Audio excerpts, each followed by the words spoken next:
Here's a good example. Sun Records, right? Now, this side, My Happiness. This is what they call bootleg. This was the first record Elvis Presley recorded at the Sun label, but only for his mother. And it was just a few years back that somebody finally put it on for, yeah, they bootlegged it. Wow.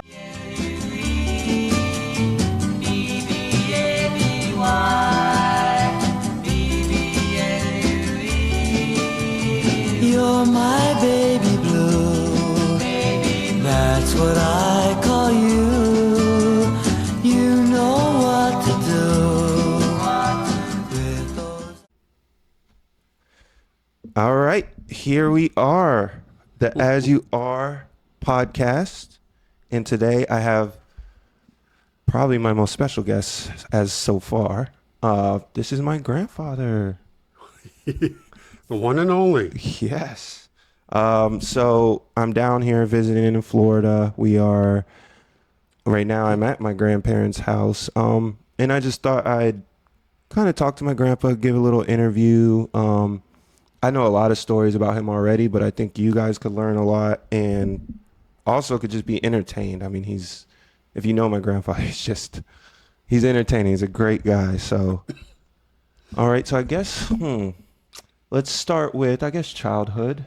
I know you have a lot of great stories from childhood. So I guess let's start with when you had to babysit your sister. What age was that?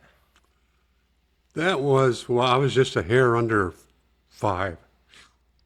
And she would have been not quite 3.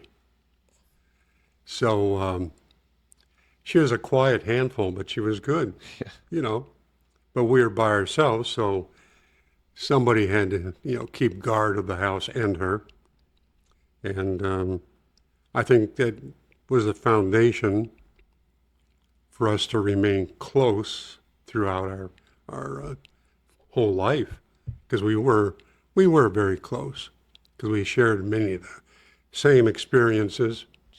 Of course, I remember more than she, but it was an interesting time. I can remember one time was probably spring, because it was warm, and I had the front door open and the screen door was closed because we weren't allowed to go outside, because by ourselves. And I remember sitting there looking out the screen and watching people walk by, and we were both kind of hungry and really didn't have anything to eat. And I remember making up a song, how I wished I had a hamburger. And years later, I actually got a copy of a record from a song from the 40s that was called One Meatball. And it always made me think of that Screen episode. I mean, I was a little greedy because I wanted the whole hamburger, but one meatball would have been good too. Yeah. So were you also in charge of changing her diaper at that time and those type of things, or? I don't recall that, so I would probably say no. Yeah. But I was not aware of those kind of things. Yeah. I mean, I was already housebroken, but of course she wasn't. So I don't know if my aunt who lived upstairs, occasionally she would come down and check up on us. So maybe she took care of those duties. Except for one time, which was rather gross, and I always regret remembering it, but I had one toy truck. It was like a fire truck. It was about the width of a seat that you would sit, kitchen chair. And I had it sitting on that chair. And I remembered, for some reason, she decided to turn it into a log hauler. And I was so upset, I couldn't say anything. But, here it was, this log on top of my fire truck. And I remember I didn't do anything. And I never played with the truck again either. That was it. So that's probably as close as I ever got to changing a diaper. And then, so during that time, were you already living with your grandfather at that time, or was No, that? no. I see where. Oh no, we weren't living with the grandfather yet. We were living the lower half of a double house, and our aunt and uncle they lived upstairs. And of course we had one cousin. She was 10 months older than me, and I'm not sure that Mike, which was her brother, I don't think he was born yet. So no, about a year later we moved in with my grandfather.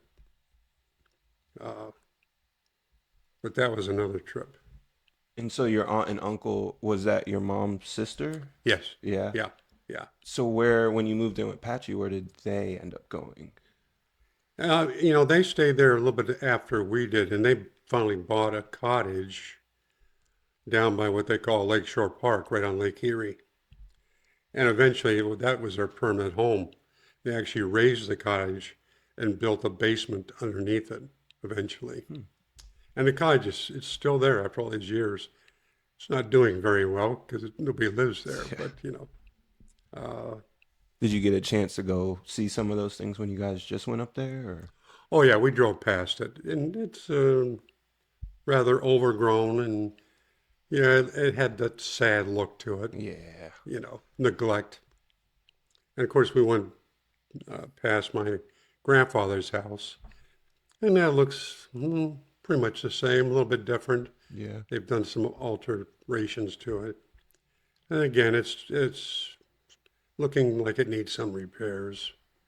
Uh, but I never realized as a kid, it seemed like a pretty big house, but it was really only 720 square feet. Wow. So that's like a tiny house. You think about it. Yeah, because even in the stories you've described to me, I always picture this kind of big house. Yeah, yeah. I'd done a little research on it because he built the house, and I always thought it was bigger.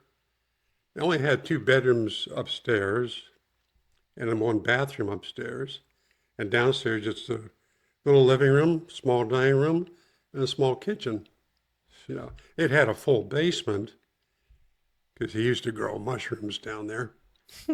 Yeah, he must have saw into the future before the '60s got here. Oh, But I didn't know he was into that. oh yeah, yeah, yeah. He grew his own mushrooms, made his own wine. Wow. He had a lot of fruit trees along the side of the house, and he used to use sour cherries to make the wine. And he had a big wooden barrel. And I remember going down in the basement. That's where he brewed it because he had a ladle there, and it was open. He would just dip to test it. Well, my goodness gracious, there was little tiny white worms and everything else in there that came out of the cherries. Wow. And he drank those too, but that was a good source of protein, I guess. Did you ever, like in your lifetime, taste any of his like stuff that he No, made? Yeah. no, no. Seems a little. The only thing was occasionally he would make a Finnish stew, which is basically carrots, onions, potatoes, a little bit of pepper ball, and some kind of a meat. And he'd boil that and make a soup stew. And the first day was the best day. It tasted good, especially if you're hungry. Uh, the second day, he would add oatmeal. I don't know why. And the third day, if there's anything left, he'd throw a couple eggs in there. So it was only worth eating the first day. Yeah. Except one time on the first day, that was bad too because he used some horse meat, and horse meat isn't too good. Where'd he get the horse meat? Oh, back in those days, you could just go to the butcher. You could buy And all they had kinds it? of stuff. Yeah, Wow. yeah. But it was very full of grizzle. Oh, I'd I imagine. remember trying to bite into a oh boy. It's like all muscle. Yeah, but I'll say one thing. I think it probably helped me run faster in the future. Yeah. How did that what other kind of things was like a normal meal for you guys around those times? Was it mostly like stews? Um, Unfortunately, was whatever we could find. I can only recall two meals that my mother had made at home because she worked 16 hours a day, 6 days a week. So we didn't see much of her, and when she got home, she was very tired. I remember one time she made macaroni in milk and then put butter in it, and that was one complete dinner. And another time she did the same thing but with rice, and then she put a little bit of sugar and cinnamon on the rice, and that was the only two meals I can recall that she actually made at home. Now, a lot of times she would bring in the middle of the night when she got home, especially like a fresh hot hamburger. She would bring those home and wake my sister and I up, and then in the middle of the night would be eating our hamburger, and it was like euphoric. I don't know how else to say it. You got one eye open trying to stay awake, and you got maybe one or two kittens next to you trying to help you, because we always had cats, and you're trying to protect that burger as you ate it. And she always just put just ketchup on it, and it was just such a wonderful thing. So yeah, that was. I learned to cook real early. I learned how to make cube steaks and hamburg, basically, and there was many times that we opened cans of chicken noodle soup, and we would share that and actually eat it out of the can because didn't know how to cook it. So, but yeah, then that was good. Now, some soups you can't do that with. Yeah. I couldn't see me doing that with, like cream of mushroom. But yeah, so we survived. You Were you did your grandfather let you guys like in the summer eat off some of the fruit trees or Oh, we did. yeah. Oh yeah, yeah. That was a given. I mean, he had three different types of plums, three different types of apples. Um, it was two cherry trees, black cherry, sour cherry. And I had a mulberry tree, which you could eat mulberries off of. And I learned because you couldn't reach the better fruits always at the top. I don't know why. But I learned at an early age that the plums, especially, they were the round ones.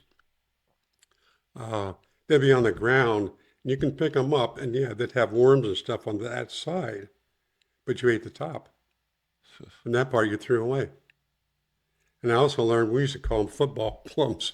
They're little purple ones in the shape of a football, and you eat those carefully because they always had a worm by the seed somewhere, you know.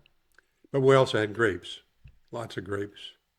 Like a grapevine and Yeah, stuff. Wow. yeah, in the back of the garage, because it went down a little culvert, was a nice Concord grapevine, Hmm.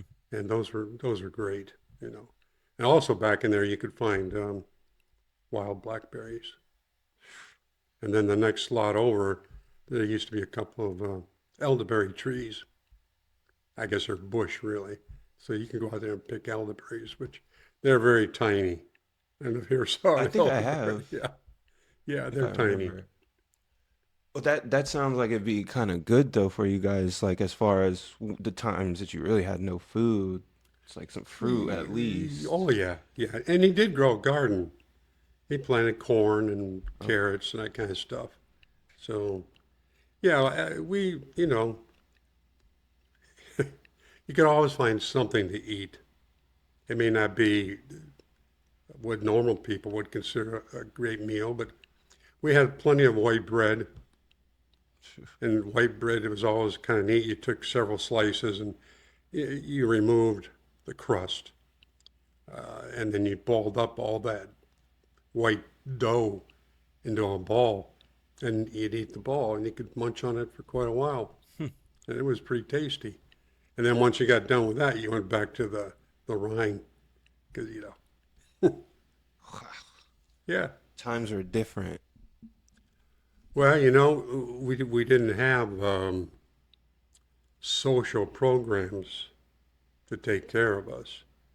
And probably back in that day, under today's standard, we'd have probably been placed with, you know, was that DCF or whatever it is, Yeah. and not from any abuse or anything, just because of, you know, struggling to live, Yeah. you know.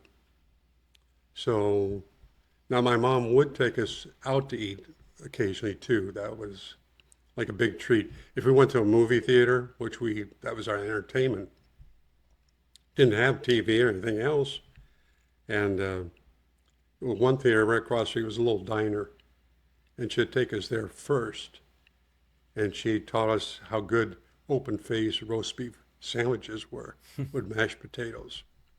So we'd have a big meal, then we'd go across the street to the movie theater. And I remember you said one time, which I just found crazy. You were saying that the movie theaters at a certain time you could drink as much sodas as you wanted, and Oh yeah, yeah. The fancy theater. We had originally we had 5 theaters and different prices, different clientele. But the big theater was called Shays. That was the fancy one. And on some Saturday mornings in the summer, you could go and see cartoons and a movie for free, and all you needed was 10 Coca-Cola bottle caps to get in. And as you gave them the caps, they had big coolers full of the 5.5 ounce Cokes, and you could drink as many as you wanted. And I mean, they were encased in ice. I mean, they were ice cold, you know. So I would say I could probably average 4 to 5. You know, and then you go in and feeling like a bloated whatever, yeah, you know. straight to the bathroom after the movies. Yeah, I never thought about that. That's just like, it's so cool because I mean, movies are everybody's. I don't think kids nowadays are gonna. Kids now like going to kid movies. I think is valuable, but I don't think like when I was in middle school. You know, you guys used to drop me off at the movie theater, Hollywood 18. That was Yeah. the fun thing to do on a Friday night. Hmm. But back then it sounds like that was one of the only big forms of entertainment.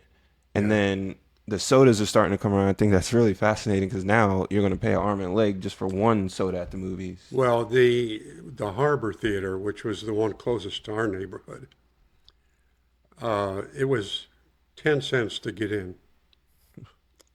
And so I would save up loose change.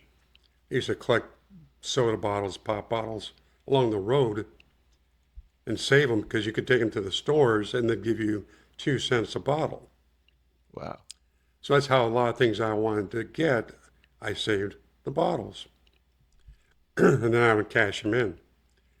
So I remember I was in the 3rd grade and the movie Flying Tigers came out. It was a World War II movie, and it starred John Wayne. And I was into airplanes. I loved airplanes because it was rare to see an airplane fly overhead back then as a kid. And back then they also had what they called skyriders. And if you think of a crop duster, because basically that's what they were, but these planes, sometimes they were bi-wing, sometimes single, but they would leave this smoke in the air and they would make designs like Mickey Mouse. Oh, I think I have seen those. Yeah. Or yeah, heard about them. So planes were a big thing. So I had seen in the newspaper an ad for the movie. And I got out of grade school, last class, I guess it was about 3:30. So I had my 25 cents. And it was about a mile walk to get to the theater. And I got down there and the door didn't open until 6:30. So I had to stand in front of the movie theater all that time. And when they opened the door at 6:30, course, I walked in and I got 15 cents change. So it was a nickel for a box of popcorn. And at that time, they had a machine that you'd go up to, and for a dime, you could select a soft drink. So that was the whole quarter. You know. But it was two movies, and I got to see John Wayne. And I didn't get home till, well, it was well after dark, probably around 10 o'clock, you know. But nobody knew really where I was. They didn't, I guess, miss me, but because my mom was still working, you know. But I always remember doing that. That was so intent. Had to see that movie. Did you like when you were, because obviously your mom's at work a lot when you're a kid and stuff. Did you have like neighborhood friends that you would like after school maybe go hang out with, or was it kind of just go home most of the time? And Well, we we did have, neighborhood friends. I mean, the one house over on the next street, they had 13 kids. Phew. So, you know, maybe a third of those were around our age. So we did a lot of kickball, a little bit of baseball, and also there was a little bit of an incline and went up a short hill. And wintertime was great for sled riding. So yeah, until dark came, we had kids we could chum around with. were any of them that you can remember like obviously I have Josh, Miles, young best friends. Did any of them that you consider like, oh, that was my childhood best friend, or No. no? My best friend that I thought was my best friend in the third grade at recess time, somebody kicked him in the chest, and he died from internal bleeding. Wow. And his his parents had owned a marine hardware store, which eventually my uncle actually bought. Wow. But as soon as Doug had died, well, shortly thereafter, the whole family moved away. I never saw any of them again. But that was the only one at that time I considered a really close friend. It wasn't until I got into high school, really, that I made closer friendships. Wow, that's I never knew that story. That's kind of crazy. Like, Yeah, yeah, I always were you remember that. there like when he actually got kicked and stuff? Did you I see it? didn't see him get kicked, Yeah. but yeah, we were on recess together. Wow. You know, the normal kids, you running around throwing a pee-wee football. You know, Yeah.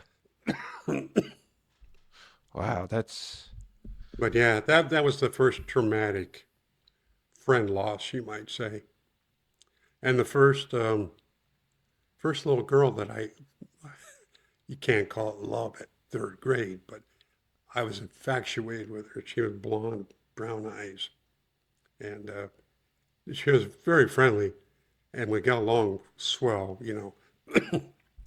And after the third grade, they moved away. phew. So you might say first love lost. Yeah, yeah.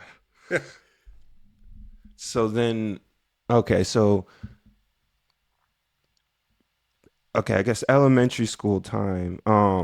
So when was like your first time that you got into like any kind of sports, like actual, Organized, yeah, organized sports? um, fifth grade. Fifth grade? Yeah, started. They had an intramural basketball, different teams down at the high school, and on Saturday mornings would go down and have these games that we played. Mm. Yeah, and then fifth grade, I also went out for flag football, and I'm trying to think here. It wasn't flag; it was actually tackle football. No, it had to be flag at that age. But anyhow, because I wore glasses, I couldn't wear them on the field. So everything was a blur to me. So they made me a left tackle. Hmm. I guess that way I couldn't get hurt and I couldn't hurt anybody being in the middle of the line and I couldn't see nothing. So, and then I didn't I didn't play any organized up until eighth grade. I went out for track, and surprisingly, I won a considerable amount of ribbons running track in the eighth grade. In eighth grade, still middle school then, or is that No, our high school was seventh grade through 12. okay? We didn't have no middle schools. So is that when so in eighth grade when you start the running and stuff, do the coaches start to take notice then and start thinking about Well, I think so because when ninth grade came, I also went out for football first year, and a lot of kids figured, well, you're not going to play much because you didn't play eighth and seventh grade.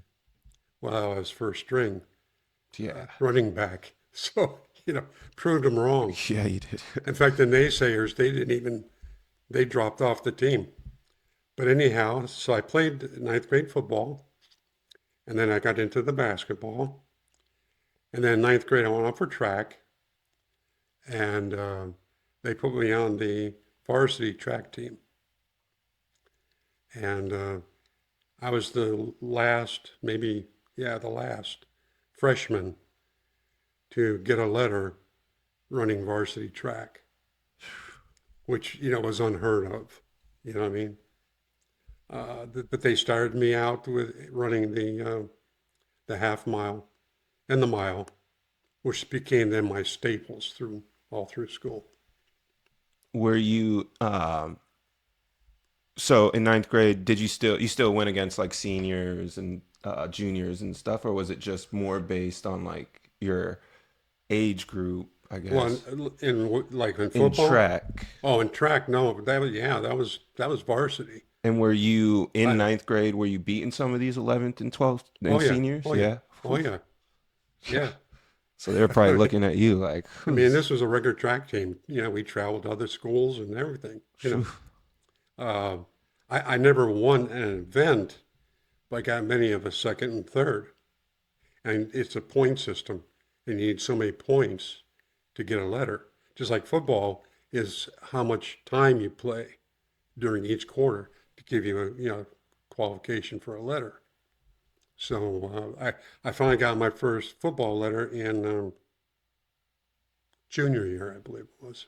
And then basketball, I would have got a letter in basketball my senior year, but I dropped off the team because I had a chance to write the games up for a Cleveland newspaper and the local newspaper. So that gave me a chance to make some extra money because I made $2 a game. So that would be like $4 because the two newspapers, $2 from each one.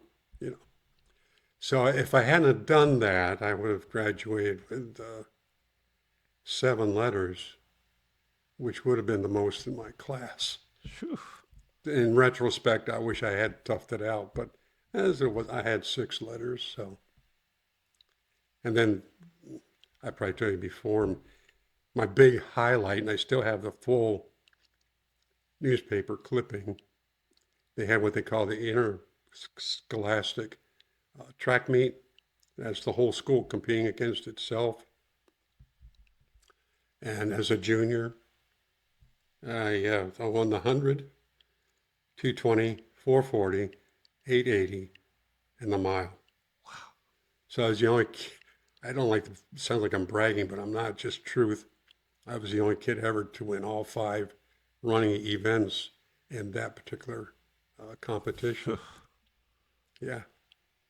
And I love to run. were all those were they spread out over a couple of days or all in one day? 1 week. In every, 1 week? Yeah, every night after school they did so many events, and you went and. It's still crazy because doing all that in 1 week, it doesn't seem like still enough time to get full recovery where you're at your full running potential and you're still beating them. Yeah, I mean, it was, I love to run. And I was surprised because we had some pretty good runners back then. But, and the only other highlight that year was I missed going to the state track meet in the half mile by 1/10 of a second.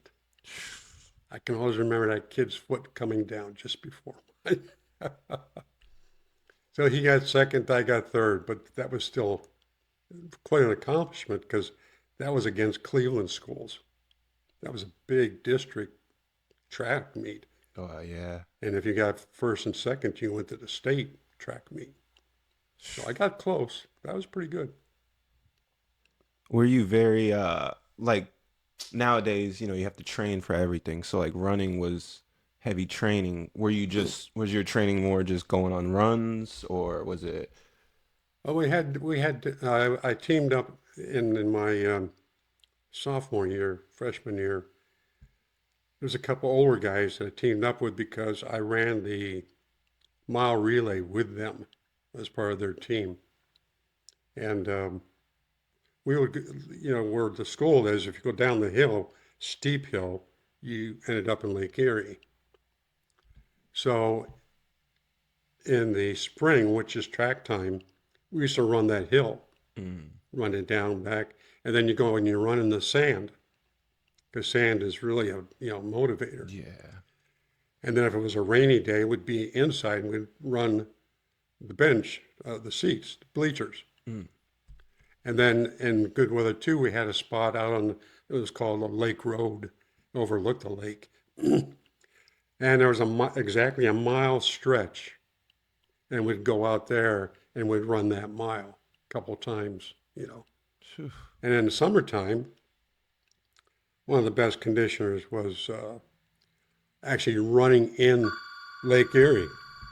Ugh. Sorry about that. No, no, we're fine.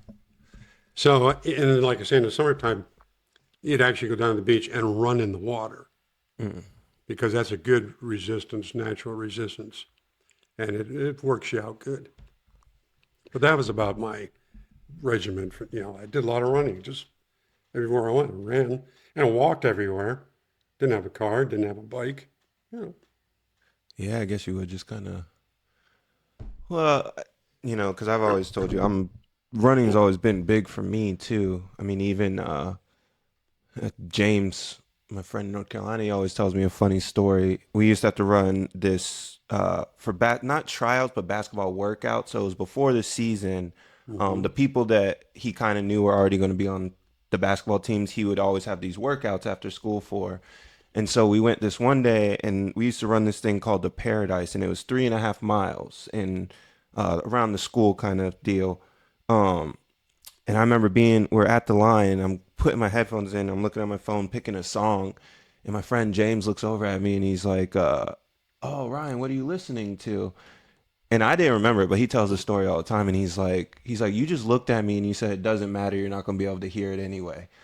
And he said that I finished the run like 10 minutes before everybody, and I'm just sitting there waiting for them. And he's like, "I never forgot that day because you told me that you were going to be so far away from me that I wouldn't hear the music anyway. And you truly were." And I was like, well, Oh, that's cool. it's a fascinating because like you said, running is, and I've always played team sports, but that was the one thing that kind of was just me and, I can run. It's just me in my mind. Even to this day when I run, if I'm feeling tired mid-run, it's me that decides if I'm going to stop or if I'm going to keep going and finish it. And I think that is like why I enjoy running. Yeah, yeah, I did too. It's very, And in fact, of course, our league back from when I was in school, it doesn't exist, anymore. I mean, it was gone, probably a few years after I got out of high school. But I always remember it was the league track competition for the overall championship, and it was I think it was in Perry, Ohio, and I was a junior, and I remember getting ready to run the half mile, and this real tall, thin kid comes up to me with his mother, and I forget what school he was from. He seemed like a nice enough kid, and he said, "I'm going to beat you today." And, what do you say? I said, "Well, I hope you can. I mean, that'd be good. I have no problem with that, yeah. So during the race, at the end of the first lap, because you run 2 laps in an 880, and he passed me on that straightaway around the curve. I was behind him. And at the back end, I always had kind of a calculation that the last 220, I basically sprinted. Phew. So as we began this last straightaway, I just went right around him.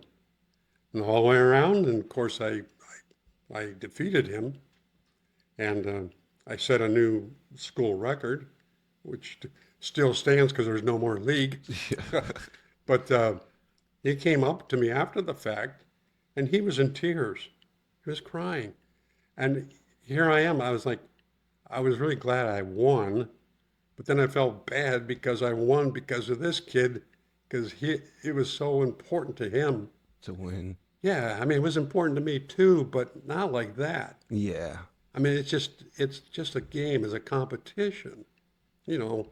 And I always remembered that. I don't even know what his name was, but I always thought, gee, I hope this kid does better in the future because he was a pretty good runner, you know. But it's like, wow.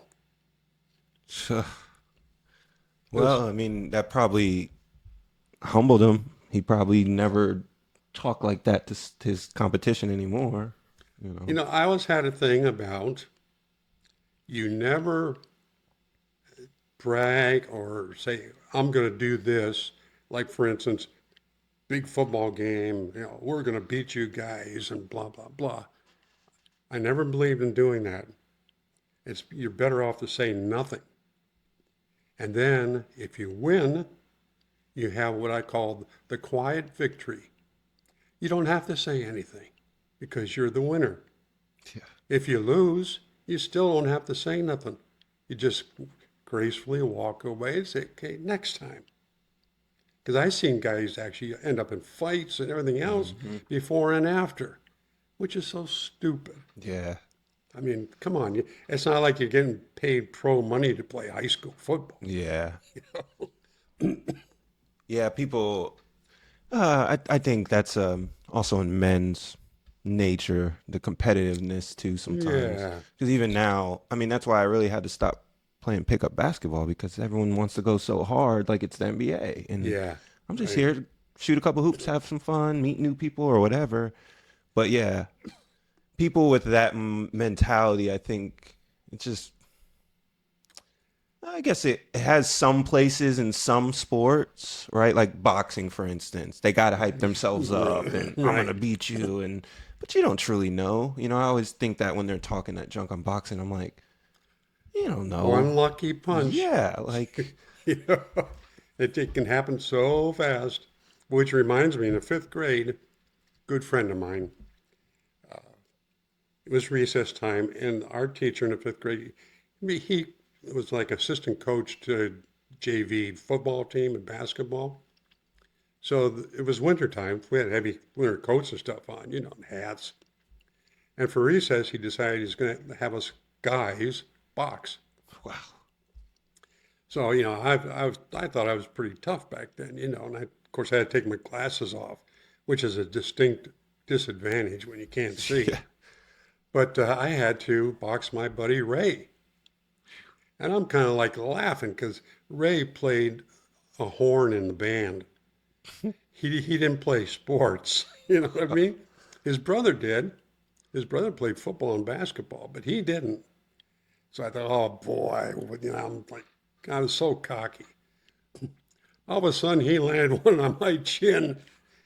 I'm like, what? It woke me up, you know, like, I'm like, what? And that was it. I never did any more boxing after that.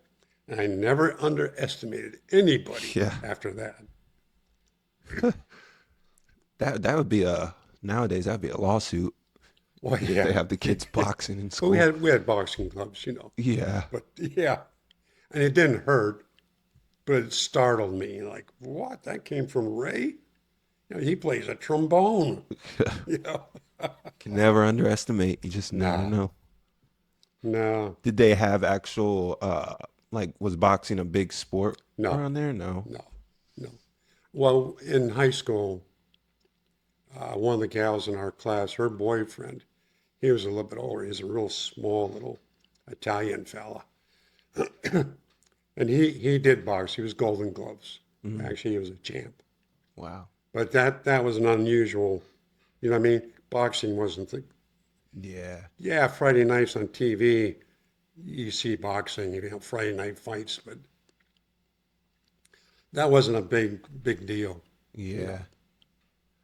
just like I can see wrestling that. wasn't. We didn't have wrestling.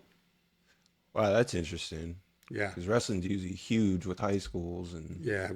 You had to do a little bit of wrestling in gym class, mm, but no league. In fact, I was out of school. Well, maybe I was a senior. In the senior year, the school finally got a golf team. wow. You know, of course, that was all the kids that lived at the country club and they belonged to the golf course. So, you know, not to downgrade them because some of them, they're good guys. And some of them turned out to be actually pros at golf courses, Wow. which I thought was cool. But that was, you know, we didn't have any swimming teams, you know, no volleyball, no soccer. That was just intramural, you know, gym class stuff, you know what I mean? But so you just had basically like the footballs, baseball, But we basketball, didn't even have baseball. not even baseball. We had Little League and Pony League, but we didn't have school baseball at that Wow. time. We had football, basketball, and track. We had the three main sports. That was it. That's well, because when you think of baseball, especially like history, you just think of baseball as like the all-American everywhere Yeah, sport, but right. that's interesting. I mean, I went out for Little League one time, and again, I didn't have a glove, you know, and I had a hard time seeing the hard ball.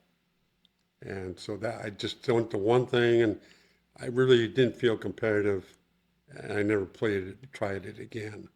Other than the neighborhood, we played a lot of hardball. But I preferred softball because I could see it. Yeah. You know? Phew. And we did do a lot of bowling, but nothing organized. You know, they did have bowling teams and all that, but that was adult. You couldn't get on it until you were an adult. Yeah, Yeah. yeah, yeah. Back then, I think 18 seemed to be the magic number. So let's okay, so let's get so when at what grade was the first grade that you and grandma actually like first saw each other? Hmm. That's well. I'm gonna say like the eighth grade. The eighth grade? Yeah, and all I remember was I had my sister's bike, and I was riding around, and I rode past her house, and she was out, and she came down to the roadway and said hi to me. We didn't know each other's name, at least I didn't know her name, but that was sometime I think eighth grade, And was it were your guys' house like in the same neighborhood, close to each other, or was it kind of almost a mile a apart. mile? Yeah, yeah. So had you not been just riding the bike that day, you probably would never have like met grandma, or would you have still saw her at school? Oh, we saw our school, of Yeah. course, you know. Um, but it wouldn't have, you know, how would you say it? No reaction at the time, just hi, like you'd say hi to anybody else, you know. But then in the ninth grade, early ninth grade, I uh, I went to a party that uh, we had our own like group, and this one guy was having a party in their basement. You know, that fixed up. So I said, "Oh, the guy's talked me into it." So I went, and she happened to be there, Hmm. and talked a little bit, and you know, my buddy and I, we gave her a ride home, which was half a block away. Didn't think nothing of it. And then there was a big formal dance coming up. And unbeknownst to me, her friends were talking her into going to that dance with me if I asked her. Well, my buddies were in on it because they were edging me to go ask her to go to the dance. Hmm. had these two silent forces pushing on us. You know what I mean? Yeah. And for whatever reason, I caved in and said, "Hey, you want to go?" And so we did. I mean, it was, we have pictures somewhere, but it was very formal. And I mean, my mom had to go and actually buy me a suit and put, you know, layaway, but she got the suit so I could go to the dance, you know. So yeah, that was our first big date. And it obviously went well, or Yeah, yeah, it went pretty good. And off and on through high school, we pretty much stayed together, you know.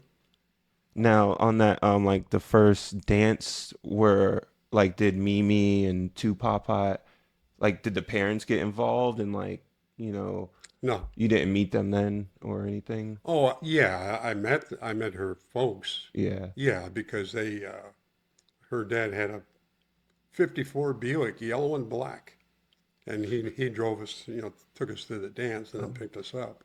Yeah, so I did get to meet them, you know. And he did he take a liking to you like instantly, or they kind of, because obviously you guys came from a little bit different worlds. Yeah, I don't know what the feeling was. I never, you know, Yeah. it was very congenial, and, you know, through the years, I think it, you know, it improved drastically, you know, since we had kids, and you know, they had their grandkids now, and, you know, and yeah, it was a gradual maturing of people. Yeah, it's fascinating because I think of, you know, I've only known you guys as my grandparents, but like to think of you guys as kids, you know, because you think now, like even Autumn, right? As she Hmm. gets into high school and whatever, and oh, comes home, I want to go on a date or whatever. You know, me as the uncle, not the father, but I'm Yeah, gonna look at it and be like, who's this guy? Like, you yeah, know. But it's crazy because I mean, it also doesn't happen the way you guys have happened as far as like all these years actually staying together, coming, right. you know, all this, and so you know, I could almost see like him as a father, you know, instantly. You're kind of like, oh, this guy, who is this guy? Oh, cool, they're gonna go have fun, but you don't take it serious, I think. And Exactly. now, Yeah. I mean, it's turned into 60 plus, 70 plus, almost 70 years almost. No, you're going on 60 60. He's 61, married. 61 years next year. It's Well, you know, back then it was, I mean, like her dad, I think he got through the eighth grade, but, you know, he became a very good mechanical drawer and worked for Westinghouse and, you know, different big companies. And so like self-taught, so self-learned. But back then, like a guy like me, no money for college, but you had to try to develop and educate yourself so that, you know, you could fit somewhere in within society. And of course, then you had what I consider like the mainstream people that were pegged pretty much to be able to go to college. That was a higher bracket, you know, and it was kind of like just the way it was.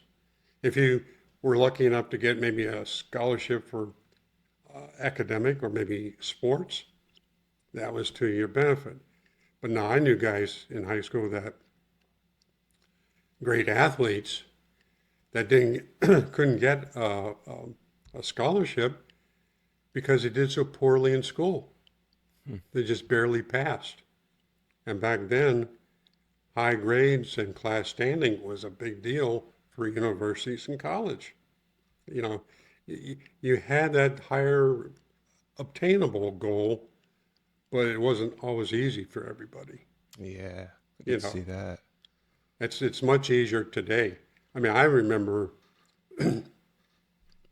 trying to get enough money to go to take one course at Kent State. They had a little section there in town that you go to off campus, and it was $300 for the course. Well, I didn't have $300. Of course, I was out of school. I was making $1 an hour, And I went to a couple of the banks in town to ask for a loan. I couldn't get a loan. You didn't have any, I didn't have any collateral. Dollar an hour wasn't enough to, you know. So, So I was a poor risk, basically. And it took several years after we got married where I went to night school on my own. You know, I went a couple nights a week. I did that for about, I guess, 7 years off and on. You know, just a little shy of an associate's degree. But at that point, I had gone further than anybody else in my family, yeah. you know? So, and I did have a partial scholarship to play football at Capital University, but it wasn't nearly enough money. Yeah, it was $1,000, and I think back then I don't know how many thousands of dollars you needed, and it's like this isn't reasonable, Yeah, you there's no know. way to. And I imagine they probably didn't have the financial aid they have now. And Now, normally when they gave me those, mine was a partial scholarship, not full. And even with full, a lot of times what they did, you got the scholarship, but then they also had employment on campus or off so that you could earn money also. You know mm, what I mean? yeah, Which that makes makes it sense. tough on you, Yeah, you know, it's a lot. especially if you're going to play sport and then try to get your scholastic together, you know. So it just wasn't feasible for me. Yeah. Did Aunt Kathy, did she do any schooling or No, she no? graduated from high school. Yeah. I have one cousin who's still alive. She went to nursing school and she worked VA, and after she got retired from there, she went into the Army. Phew. And I just found out that she had retired as a lieutenant colonel. Wow. Yeah, but she was the most educated one. I had a cousin, her brother. He went to Kent State, and he was one semester short of his graduation, and he never went back to take it. I don't know why. He should have. Phew. But most of the guys at that time, my age, were being drafted because you know Vietnam was starting up in early '60s. So how did you kind of like dodge all that? I didn't dodge it. So, What happened is we had you know we got married. A few months later, President Kennedy enacted a law that said any people that were married before a certain date would become 1A unavailable. So I fell into that category. Um, and then, of course, you know, a couple of years later, we had your mom, you know, so that changed my status again, put me further down, like to 3A or whatever. Because I figured when we got married, I was going to be drafted. Like I told her, I said, probably going to get drafted before, you know, because at that time they were taking 24 and 23-year-olds. And you figure we got married at 20. And then, you know, Vietnam was just getting worse. So that's when the kids started running to Canada and all that. And actually, I went and I talked to my dad because he's a veteran from World War II, and he had joined. I told him, I said, look, Dad, I know I'm probably going to get drafted. Would I be better off to join, get it out of the way, do 3 years versus two, or just let nature take its course? He looked at me and he said, don't join. I said, what? He said, it's such a terrible war. Nobody should join to go and get involved in that. Now, here was a guy that almost died in the Philippines. He was, you know, injured so badly. And I thought about it and I heard what he was saying because it turned out that was a crummy war. That was a terrible war. It wasn't even a war, it was a conflict. You know what I mean? And I always remembered that's the only advice he ever gave me. And it was one of the few times I listened, and it was to my benefit, yeah, you know. turned out good. 'Cause you figure, he went through it and he was very patriotic. And, my mom was pregnant when he enlisted. And I thought this guy would kind of ease my mind, A or nay. Actually, I was looking for, do I join or get drafted? And he kind of pushed me in the right direction. 'Cause a good friend of mine, he was a few months younger than me. So I was 18, he was 17. I think, no, I was 18, he was 17. And we both went to the Air Force. We were going to join up together. And I would have had to serve 4 years. He only had to serve 3. Just because of the age? Yeah. That's weird. And of course, I didn't know it at the time, but I said, no, I'm not going to go in the Air Force for 4 years. So I walked out. So he came out because I waited for him. I said, well, what would you do? He said, well, I joined. I go in a couple of weeks. I said, what? But then he was mad at me because I didn't go. Yeah. But I said, hey, you got 3 years. I would have to do 4. I was willing to say, okay, take me for 2, but I don't want 4. Yeah. But then, of course, we stayed friends all through the years, but he forgave me. During basic training, lights out, of course, he used to write me letters on matchbook covers with a flashlight and sneak them out to me. I said, oh, thank you, sir. I'm so glad I didn't go with you. Yeah, you kind of dodged that. Yeah. It's crazy because we live in a time where we don't really obviously have to worry about that. We have so many people willingly join the Yeah, army and stuff right. that I always wondered that, like with you, like were you did it scare you, the thought of going out to that war, or were you just kind of like, this is what it is if it does? It's like anything. It is what it is. When I went out for varsity football, I was under 160 pounds. I was a fullback. Okay. The first string fullback, who was a senior at the time, he was like 6'2", 224 pounds. Okay. Totally Big different. guy. Yeah. Big guy. And during practice, we had a certain block, which they don't do anymore. They outlawed it, but it was called a climb block. And the dummies that you run into in the Yeah. head? Or the idea you had to hold the dummy up, and then the other guy would come flying and leap and aim for your neck.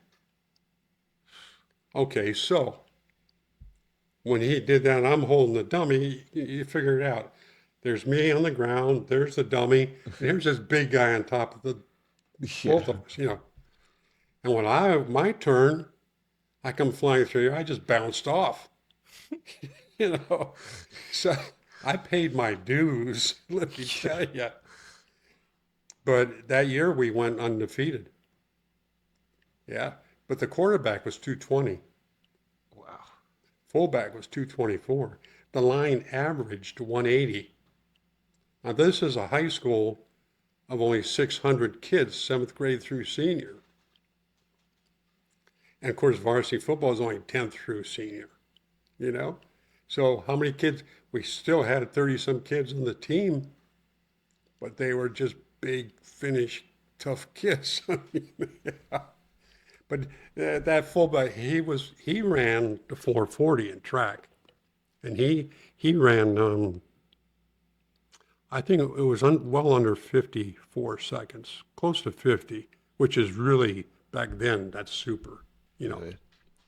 And he had a scholarship, but he didn't qualify because of his grades in school.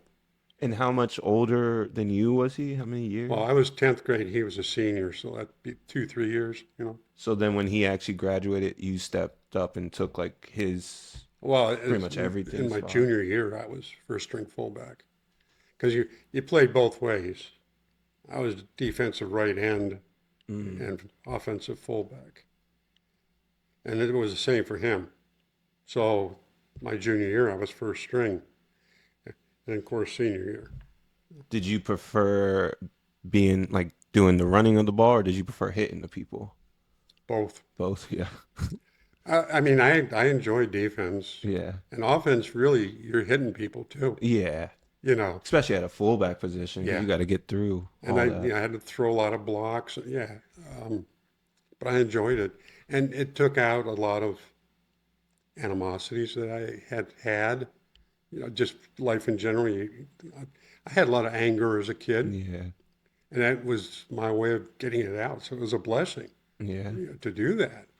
And but yeah, I mean, I remember some of those bumps and bruises. But all the sports I played, never had a serious injury.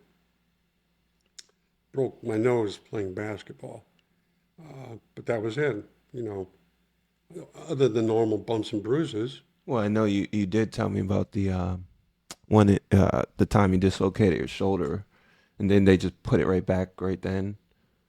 Oh no, Football, no, wasn't it? no! That was gym class wrestling. Oh, A buddy of mine, he was a little bigger than me, and I was in the down position. He pulled my arm out underneath me, and I crashed down on that shoulder and heard it crack. It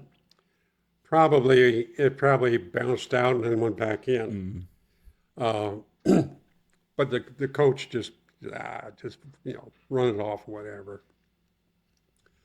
But for 6 weeks, I couldn't lift that arm. I never saw a doctor because we didn't have insurance. Didn't have a doctor.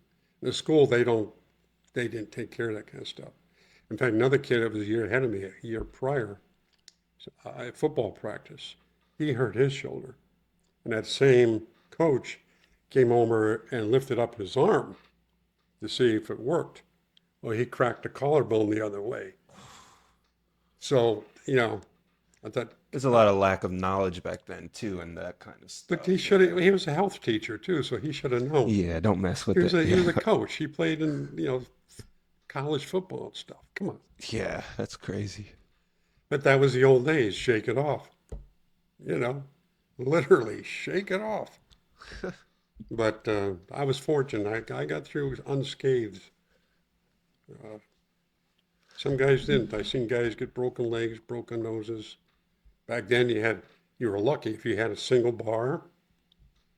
I remember one kid and we wore spikes. Wouldn't a single bar be less protection though, or? Oh yeah, yeah, and he got stepped on and broke his nose. It was all cut up. And then they went to a single bar that uh, merged to two. And then in later years, they started getting it more fuller. Yeah. I mean, there was nothing that get your face smacked. But that eighth grade, the year I didn't go out, we still had leather helmets. Yeah, I was gonna ask the Yeah. leathers. And he had these misshapen pads that the school gave you, they'd flap in the wind. And it was funny. How does that feel on your head though, with like getting hit with a leather versus actual I helmet? can't imagine. I never had one. Oof. Because when I went out, a freshman year of football, They made you guys have the helmet. they had the plastic, with a single bar. That is so insane. Like, how many deaths came when football was played like that? Oh, well, concussions. Oof. But there was CTE and There was a lot of linemen, still in high school when I played, that didn't even have a single bar because they didn't need them as a lineman. But you had different rules back then. Like to block, you couldn't do this push with your hands out. You had to have this type of block where your arms are in front of you and you push. Okay, mm-mm. that was illegal. Now you could use your hands on defense, pull a guy and throw him down or whatever. Okay, that was legal. But they've changed so much of the ruling now. I mean, back then I would never want to be a quarterback. I mean, I see a lot of guys get smeared. After he's thrown the ball, he's getting smeared. Now you can't do that today, of course. Yeah. Wow. So it's progressed. So was Apache your grandfather? Yeah. Did you ever like? I know he grew up in Finland and stuff, but was he into any sports when he like throughout his life before, he was actually No, grandpa, no. What was his like what was his thing that was like a hobby outside of drinking and those type of things? But did he have any like was he into music? Was he into He liked baseball. baseball? He followed the Cleveland Indians via the radio, and he made his own scorecards and kept score listening to the radio. Oh, wow. Yeah. In fact, that one scorecard I have, he got opening game. The only game he ever went to Cleveland to see the Indians play. And that's the one dated 1927. And it's autographed by That manager. Walter Johnson, Yeah, I remember who's a Hall of Famer. because we looked that up and yeah. Yeah. Yeah. So that's the only ball game he ever saw live. He used to like to watch Friday night boxing after we got a TV. Mm. And that was probably the late 50s. I think that we got the first TV in 57, because I remember watching American Bandstand. I'd run home so I could watch that.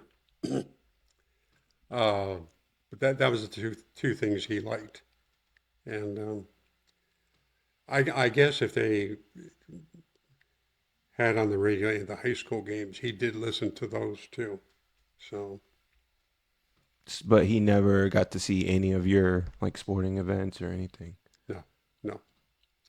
Um, After the big game where I was a senior, and we beat the big school uptown, and I scored the first touchdown for us, which we did win the game. We scored 3 touchdowns. They only scored one. And when I got home that night, he was still awake, and he said, I heard your name a lot on the radio tonight. He said, I guess you did pretty good. In all those years, it's the only thing he ever said to me about anything. And my dad never saw any athletic game I was in. Was that due to because his other wife was Yeah, kind of the issue? yeah. Well, he had a different life, different wife, different kids, you know, different restraints. Sure. My mom used to go to, especially the football games when she could. But other than that, yeah, no. Was Aunt Kathy at most of those events too, or Oh yeah, she went to some, but typical teenage girl. yeah, Yeah, probably wasn't even watching her brother yeah, hanging out with right. their friends. Yeah, right. Yeah, But yeah, it's very interesting because of time change differences. oh yeah, I mean, me and Kayla. I mean, all three of us went to school, but me and Kayla really like. I have memories when I'm playing varsity basketball. I was on the sideline, and Kayla's a cheerleader, and I just hear her right. loud as could be, "Go Ryan!" Just. And Yeah, it was one thing that I was like, ah. But I mean, she was the same way. She didn't really care. She wanted to go hang out. She was worried yeah, about what she was doing afterwards. And yeah, uh, yeah, it's yeah. so okay. I guess we should probably talk about because I think there's a lot of interesting stories with Patchy. I do think that time frame was Yeah, yeah, some of the stuff you've told me. I'm just yeah. down to because he liked his drinks, he liked his women. Did he ever have after obviously your grandmother and stuff had passed, did he ever have like an actual like a woman ever that was actually like someone he dated, or was it all just No, kind of no, no. We'll be polite about it and say that they were drinking buddies. yeah. Yeah. No, I never knew quite how to interpret the facts. Many Finnish men, and not just Finnish, many immigrants got into drinking alcohol Mm. for whatever reason. And some people say it's in your genes. Well, could be. But at any rate, he was drunk when he had the car accident, which killed his wife. Um, by the time he got home, which was maybe less than a mile walk away, he had sobered up. from the shock. But he knew he had a telephone at home, and he went to call an ambulance on that phone. In the meantime, some other passerbys picked her up, put her on the back seat floor of a car, and drove her to the hospital. Well, that completed the breakage of her neck. It was fractured and putting her on the floor. I remember in those old days, the differential had a hump in the back seat on the floor, and that's where she was. And so her neck fractured the remainder of the way, and she was dead at the hospital.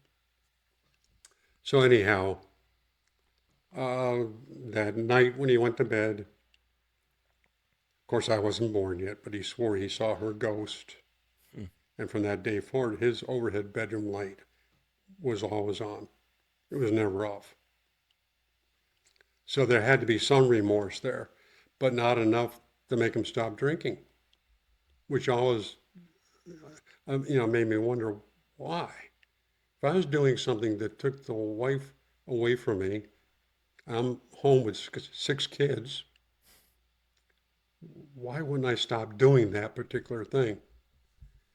So, for whatever reason, that was his secret. I don't know. How old was your mother when that happened? Was she already grown? Teenager. Oh, Most of wow. yeah, most of them are teenagers. I don't know why I always thought that she was already grown when Oh she got. no, Wow. no, because my grandmother died in 1939, and my uncle Ralph, which I had never seen, he died at age 16, I think in 41. I'm trying to remember here. And then, of course, I was born in 43. So you take from 39, my mom was probably just around 17, 18 when her mom died, maybe. Because then a few years later, of course, I was born. So, Phew. and she was 20 when she had me. So, And did she have like a lot of younger siblings, your mom, or were they all older than her? two. There was, all right, Carolyn was the oldest. She married the Swede. Carmen and her twin brother, Uncle Bob, Robert, she married an Italian, he married a German. And then it was my mother, who married an Englishman, and then my aunt, Cora, who married a Finn, and then my uncle Ralph, who died at 16. So there was a total of 6 kids, I believe. And he was the only boy. No, there. 2 boys, Ralph and Robert. Phew. Now, my aunt Carolyn, if I remember correctly, she also had a twin at birth that died at birth. I'm believing it may have been a boy, but I don't know because it's not even in the family tree. Yeah. But there is a record of it to the cemetery. And his name started with an O, which the reason I say that is because all the girls, their names start with a C. All the boys start with a R. And why was he well, unless because being stillborn, you know. Phew. But yeah, that was he was an interesting fellow, but So he had to then just basically raise the kids that were left after she died. the older kids took care of each other. They just pretty much. Yeah, they would run right down the line of command. Yeah. That's so. Because I never. Honestly, I'm just kind of putting that together that your mom was still a child whenever she lost her Yeah, mother. basically. Um, so I don't know. In my mind, it changes the whole dynamic because I thought obviously I thought she was a grown woman, lost her mom, um, but now it makes me have this whole vision in my head of like what kind of like were Patchy and your grandmother, was it like a good home prior to that? Like was it happy, or is it dad mom and then one day mom doesn't come home with dad and it's like wow. I think well, he always had the drinking problem, Yeah. first of all. And when he drank, he was very unpleasant. Okay. And he was always drunk on wine. If he got drunk on alcohol, he was even worse. Then he got mean. So he didn't drink alcohol, real alcohol other than beer and wine. But from what I understand, my grandmother was a very loving person. She was a beautiful woman. I mean, I've got a couple pictures of her. I mean, she had a waist that maybe was, you know, 18 inches, maybe. I don't know. Phew. But it, were they happy? I don't know. They kept having kids. Yeah. Of course, that doesn't make for happiness, but he had his own business. He was a carpenter, bricklayer, limestone. He was good at what he did, but he just couldn't handle that drinking part of it. Um, I think for the most part, the kids were pretty much happy within themselves and their mother. And things that I have that some of them had written down are very, I would say, I don't see any remorse or depression in there. You know, Yeah. I mean, I have my diary. I mean, I have a diary from my Uncle Ralph that I inherited through the family. And the last entry in there was written by my Aunt Carmen when Ralph passed away. See, he got sick and had romantic fever. So he had a romantic heart. And of course, today they could do something for you. Back then, the heart just wore itself out and quit, you know. But Do you think that played into like Apache's psyche at all, losing like his son? no, can you figure he lost his wife first and then his son? I'm sure it probably did, but nobody ever commented about it. In fact, he himself never talked about any family to me growing up. I mean, I didn't know about all my other aunts and uncles. I mean, there was six, 5 or 6 sisters. In fact, I didn't find out till years ago that my grandmother, and I have a cousin in Tampa I didn't know about, and her grandmother were sisters. Her grandfather and my grandfather were cousins. So, Now I knew her grandfather. His name was Jerpy, uh, because he hung around with Patchy all the time. They were close. They came to this country together. So after the death of my grandmother, and I'm surmising this without proof, because the rest of my grandmother's family wanted to prosecute my grandfather for manslaughter. So I made a natural division of the family. And from that point on, my grandmother's side of the family, there was no connection to my mom's side. Okay. And it wasn't until years later I've learned all these people that I'm actually related to. People in Finland and people here, and but I never had the exposure. yeah. The same thing happened on my dad's side, because when my folks got divorced when I was 5, there was a severance. So I was cut off really from exposure from my father's side of the family. Very limited with a couple cousins I kind of knew and would run into, but didn't know. I knew my grandmother, but I didn't know my aunts and uncles really very well. Some I didn't know at all.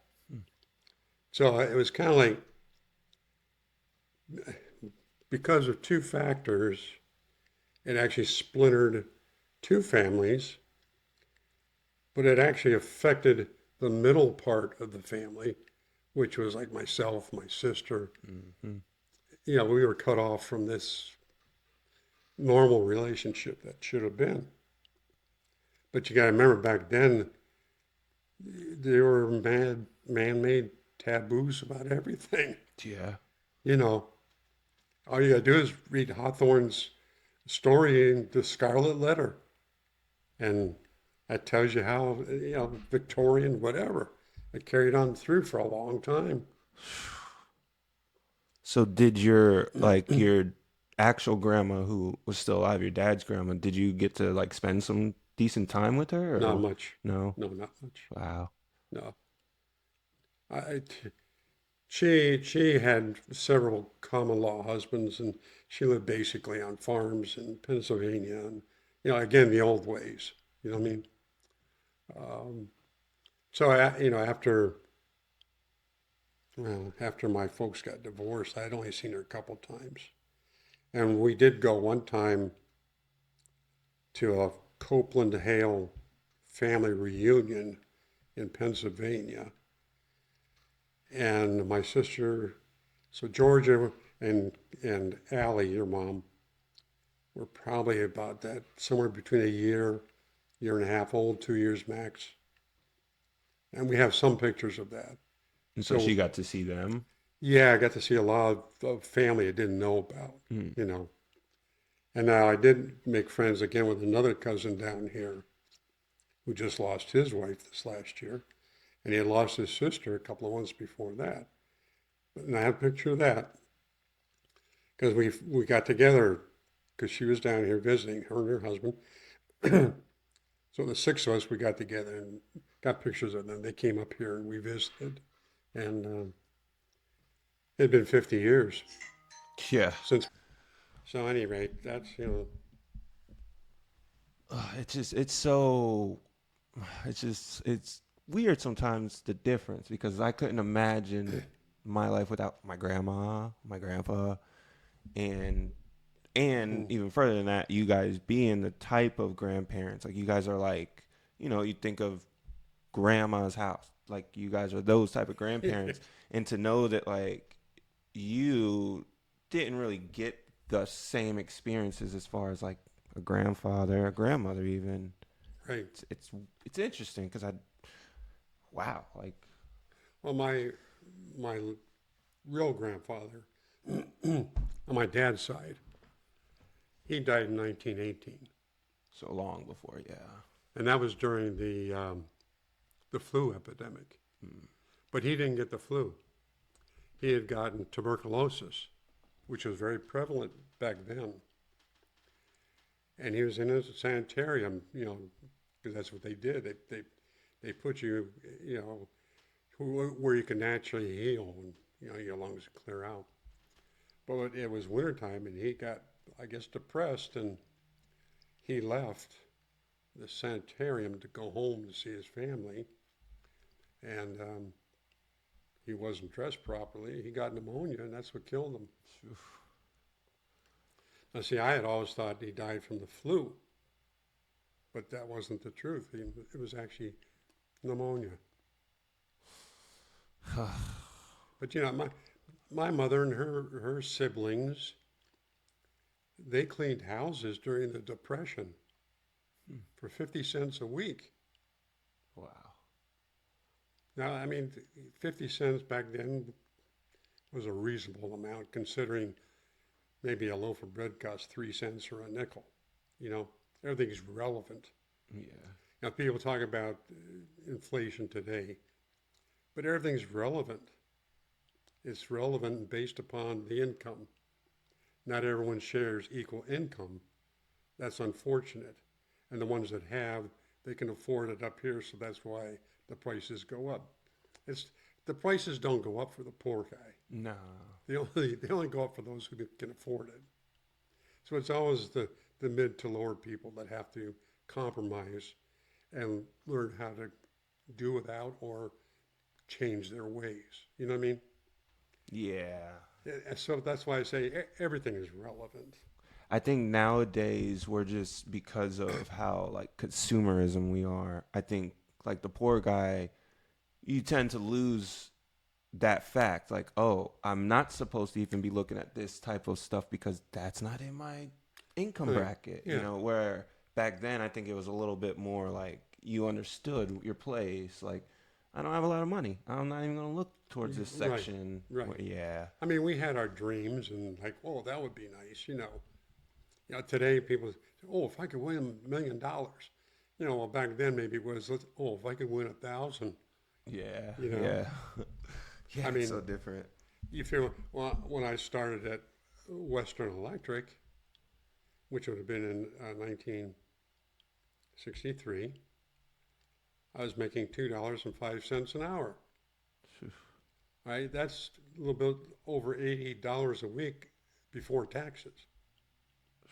And of course, then we got married. Okay, and at that time, the rent I was paying was $90 a month, which was extremely high. Which we found a place, a house to rent then for 75. So by that time, after a year of being married or so, I think I was now making like maybe $320 a month. So it was always a little tight. Our treat, because then of course Grandma got a job for a few years there, but our big treat was I'd pick her up Friday from her job at the bank, and we drove to McDonald's for supper and ate, burgers in the car. Like that was really Friday night treat. But yeah, everything is relative. Um, I can remember gasoline, 17 cents a gallon. You know, my mother bought 1940 Packard four-door, her first car, used, $100. Phew.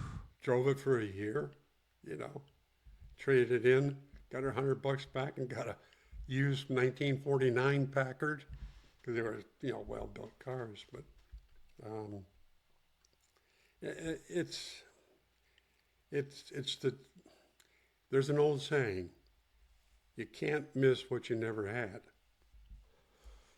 There's a lot of truth into it, and what happens is when people get that what they never had things, and then they lose it, that's when it hurts. Yeah, I definitely understand that. So I've always remembered that. And I'll say one other thing that one of my creeds has always been never want anything that you didn't earn. Never want anything that anybody else has. I always felt if I can't earn it, I don't need it. And that has been my straight line through my whole life.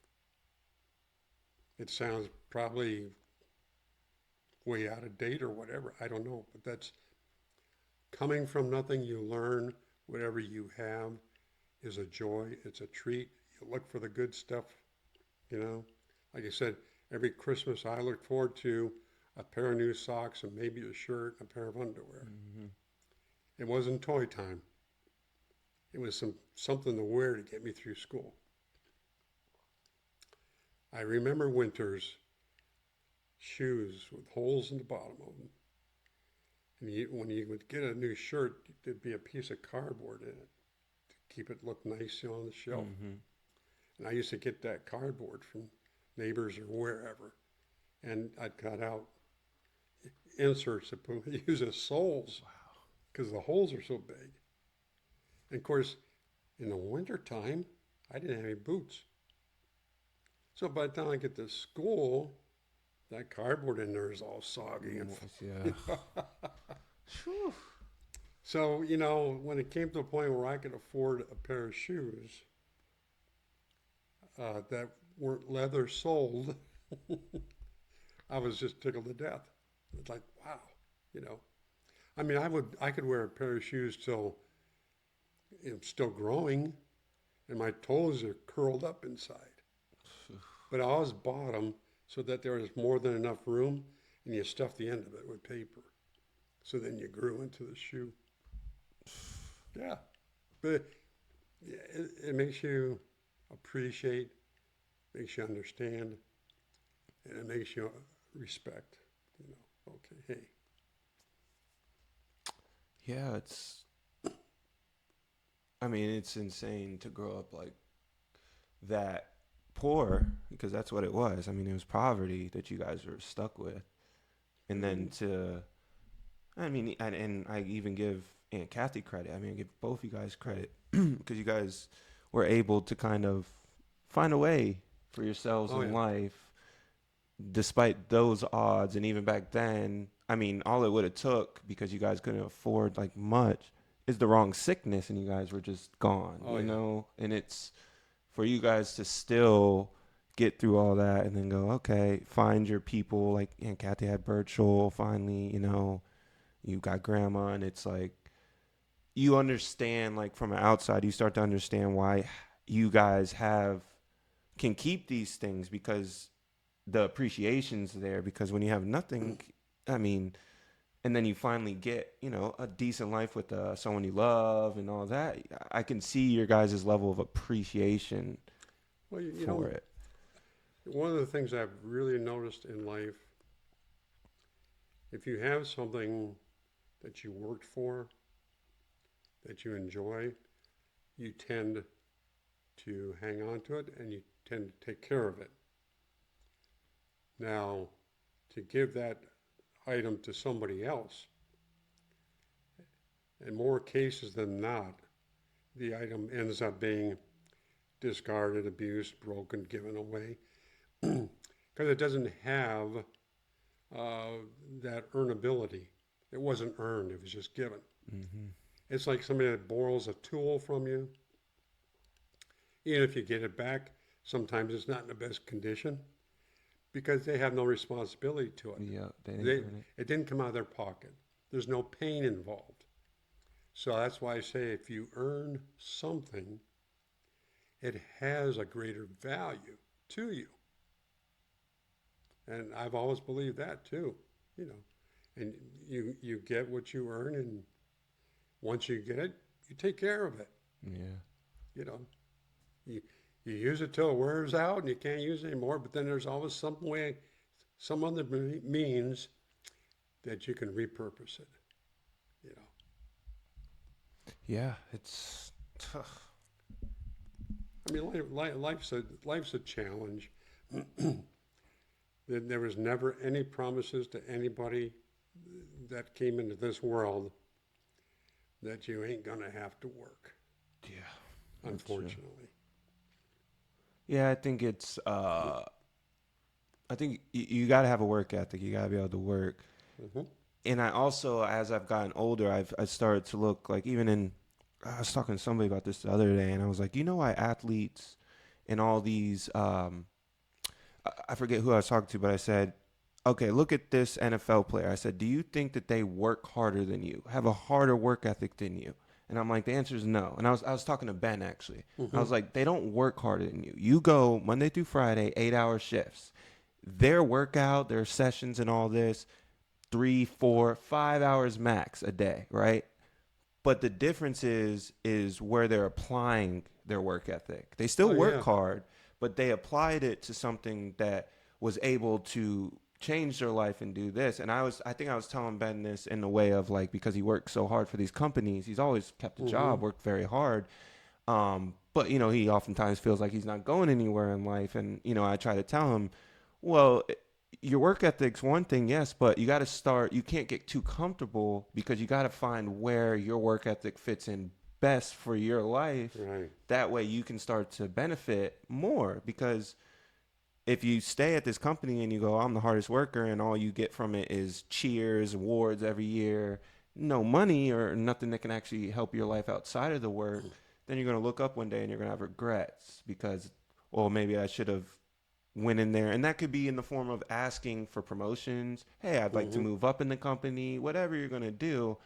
But I always, and I guess I've always thought myself that way too. It's like, I have the work ethic. We all do.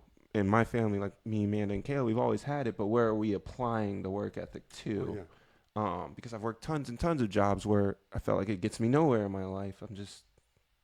I'm benefiting them way more than I'm benefiting Well me. yeah. Yeah. And there's stepping stones. I do believe in that you got to use, but you can never get like too comfortable No. uh, until it's what you want for your life. I feel Hmm. like, but yeah, Yeah. it's interesting. I tell you, when I worked for Western Electric, that's where I started out. And when I had made a decision mentally, when I got into purchasing, I started in the shop, dismantling telephones and switchboards and stuff. That I was going to turn, because purchasing at that time was a relatively new career path for people. Wasn't well established. And I had made up my mind at that time I was going to concentrate on purchasing and that type of related, you know. So needless to say, I was in Cleveland for 11 years at Western Electric. I could see what was beginning, which was they were consolidating. We had 28 distributing points, manufacturing places. They were consolidating, eliminating. They opened a new headquarters at that time in Cockeysville, Maryland, which was part of the AT&T system. And I had to work hard at it, and I finally got a boss that had been transferred in from North Carolina. And they did that to him because they wanted him to retire early. He was of age. For some reason, we did hit it together. We got along really well. And I talked to him about it, and he was able to get me the transfer to Maryland. And because I saw it coming, and 5 years after the fact, all the Western Electrics were closing or closed. Guys I worked with in Cleveland had to go to places like Chicago or Niles, Michigan at low entry levels just to get enough time that they could collect their 30-year pension. So I was lucky in a way that I had the foresight and was one jump ahead. So now when I was in Maryland, basically doing the same thing, but computers are becoming a little bit more sophisticated. And I worked my way to where I was maintaining within the computer, not only purchasing systems, but substitute item lists and contractual listings and all this kind of stuff. And and then I got into accounting for a while, but then I got downgraded because, again, I could see this shrinking process. And the government was breaking us up again. See, they broke up Western Electric from the telephone companies and AT&T. That was the whole gist of it. Monopoly. So now the same thing is happening again. I could see that coming. That's when they developed what they called the 9 baby bills. There was Bell Atlantic, New England Bell, Tel, and all tech from Ohio area. But anyhow, so I saw that again. Now I had 10 years in Cockeysville, so now I got 20 years service. And what am I going to do? Stay in Pennsylvania, keep driving, not get any more money, not get promoted? Again, I had a good boss at that time, had faith in me, recommended me for a job in Virginia, into management, no less. So I accepted it, okay? And it wasn't easy, because I had to resign from AT&T, even though I didn't lose my time or my seniority, and start, it carried over to the new company, but I was like a new employee, And I started in management. And there I was, writing methods for purchasing. Okay. And as I was there, getting towards the end, and they had me writing contracts, all kinds of stuff, and a lot of methods working. But anyhow, I had 3 departments before I left, before I retired. Because I came in early out offering like they did a lot of people. I qualified. You had to have 25 years. Well, I had 27, 28, something like that. I forget now. I was only a couple of years away from retiring anyway. I could have. But I saw this duplication again beginning, condensing New York Tel with New Jersey and PA and all this stuff. I was, oh, here we go again. They're not going to need 5 people like me to run my department. So I said, okay, I'm going to put in for it. So I got it. I got the early out, early retirement, So at age, I wasn't even 49. There I was, retired. They gave me 5 years service, 5 years age. So I was like, at that point, technically 53, 54 years old, and 30 some years service, Wow. But to me, it worked out fine. 49 is too early to retire. I'm sorry. You have to get other jobs in between. But anyway, and now look where it is today. Those companies are gone. Bell Atlantic is now Verizon. Okay? They used to have the cable, but now that's Frontier. Yeah. There used to be a GTE telephone in Florida when I came here. Well, that's part of the Verizon now. So all this stuff just keeps, and all it does is eliminate jobs from people because generations worked at Western Electric forever. And that was like one of the most stable companies and jobs you could get. And when I got hired there, I said, hey, I'm married now. This is it. I'm not going to get anything better than this. I got to keep at it. But my point being is, it took 20 years to get to management. Okay? And I often thought the same question. How come? I work hard, I do overtime, I do other people's jobs when they get behind or when they're not capable. And I thought, where's this leading me? So then when that offer came, I said, well, I'm going to take that. Because right then I knew it was a $6 a year pay raise, first of all, to go. And I also knew right at that point it would double my pension from hourly to managerial. Okay? A lot of people didn't want to do those kind of things, but I saw the light, hey, and I'm so thankful I did. I mean, the government's got a way. And that's what I mean. A lot of those other people, they probably were just comfortable and kind of like, well, nothing's going to happen, or this might not happen, Right. or we'll wait and see. And that is what I mean by like, you have to make the adjustments at points. You got to figure it out, because had you not did that, no retirement, no pension. I'd be like some of my friends back on Ohio, I'd be driving a school bus. Yeah. Well, most of them are retired now or deceased, but yeah, a lot of them went to driving school buses. That's all they could get because of their age. Then you had the other factor, like for myself. Let's round it up and just say I'm 50, retired. Okay, so I'm getting a small pension. Social Security, that's 15 years away. Now, I did take it at 62 down here because we took in Mimi, and I couldn't see both of us working and leaving her home alone, So, and plus, Grandma was doing well at the library, and, so it worked out. And we've been very fortunate, very, very, very fortunate. It's worked for us, but it doesn't work for everybody. No. And it's tough. Myself, I never got impatient. I just figured, okay, just keep plugging along.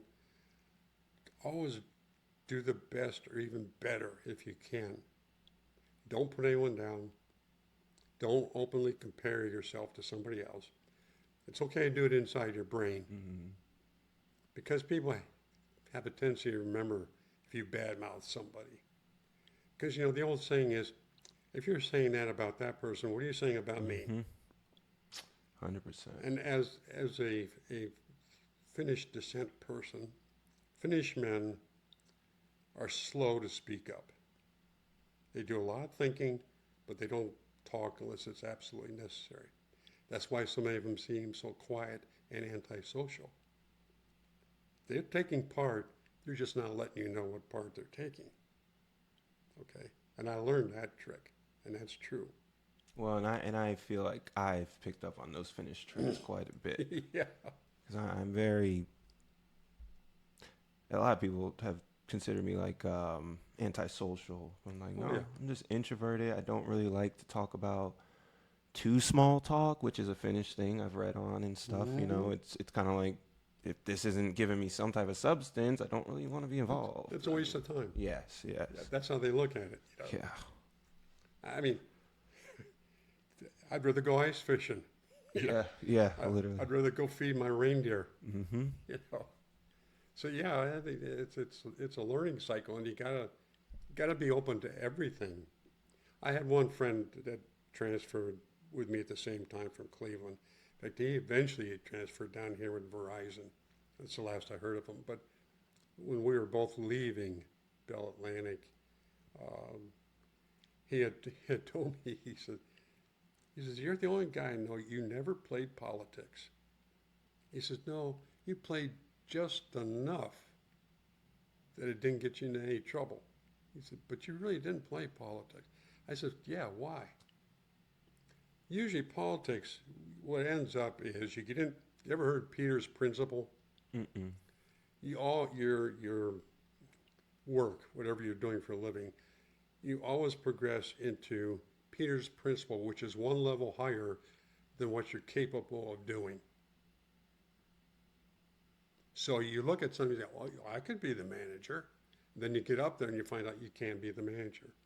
That's Peter's principle. You've overstepped your ability. That makes sense. And I always thought about that. For me to go and spout off how wonderful I am, if I don't make it, or if that's my last stop with Peter, now it's embarrassing because they got to move you somewhere. And most times they promote people to the outlands because they're incapable and they don't know what else to do with them. And it's too embarrassing for the company to bring them down the two lower levels. Normally they don't like to do that, Yeah. you know? Makes them look like they made a bad judgment call. Yeah. It's like any sport even. You know, oh, I got this guy. He was great in college. Yeah, but he's a dud now. Oh, but he's still great. And they trade him off and get big bucks for him. Then the next guy says, why did I get this guy? You know, and that's the same way in the professional world. I mean, that's just a common thing. And people sometimes, they just put too much self-importance out there. Like, you know, and strut along.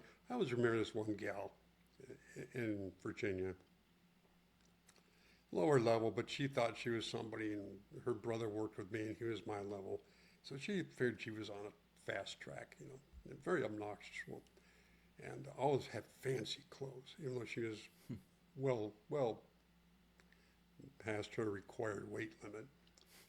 But the restrooms had combinations on them for men and women. You know, she had a combination number to open the door. And I happened to be coming out of the men's. And at the same time, she came out in front of me from the ladies. And her skirt was hiked up and back. And there was about at least a 10-foot section of toilet paper stuck in her underwear. So she had the tail.